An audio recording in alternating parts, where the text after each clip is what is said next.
After her husband Tom died in a car accident, he came back as a dog. Get down! Get away! Look at this! Mom, he's not gonna bite us. Get down! No matter how many times Jessie tried to chase him off, the dog refused to leave. She assumed it was just some stray acting crazy. On the drive home, nothing seemed out of the ordinary, except that the dog kept running after her car the entire way. He followed her all the way to the house. My God, how did he get here? Mom, we have to feed him. He must have run all the way here. Worried that Brian might get hurt, Jessie pulled her son back and warned him not to go near the dog. But Tom cleverly slipped around to the back door. When Jessie saw him again, she just shook her head at how stubborn he was. The moment he saw his wife, Tom rolled onto his back, just like he used to, making Jessie laugh despite herself. Kind-hearted Brian looked at the dog outside. He probably hasn't eaten for days. All right.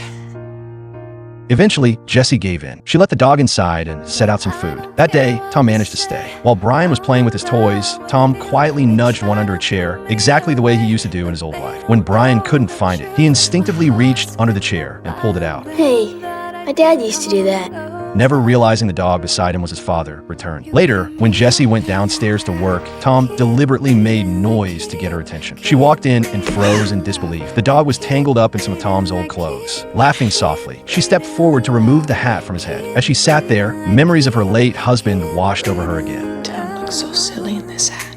Seeing the sadness in her eyes, Tom gently moved closer, comforting her the only way he could. Meanwhile, Brian, still thinking about the hidden toy, suddenly missed his dad terribly. That night, he went alone to his father's grave. The groundskeeper didn't notice Brian was still inside and locked the gates before driving off. By the time Brian realized what had happened, the car was already gone. Hey, Mr. Grimes! Wait! Mr. Grimes! Wait! He stood there helplessly, trapped in the snow as the cold closed in. Just as he was about to freeze, Tom appeared. He lay down beside his son, using his body heat to keep Brian warm. Back at home, Jessie found a drawing Brian had left behind and immediately guessed where he'd gone. She rushed to the cemetery, drove straight through the locked gates, and searched frantically. There they were, Brian curled up next to the dog. Through tears, Brian told her the dog had saved him. I was dreaming and Fluke spoke to me.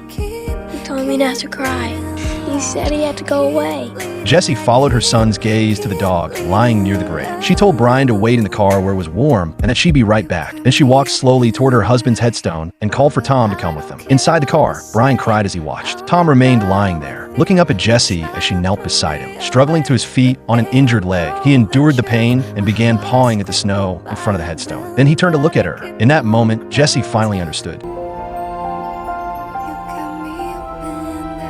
The dog standing before her was her husband.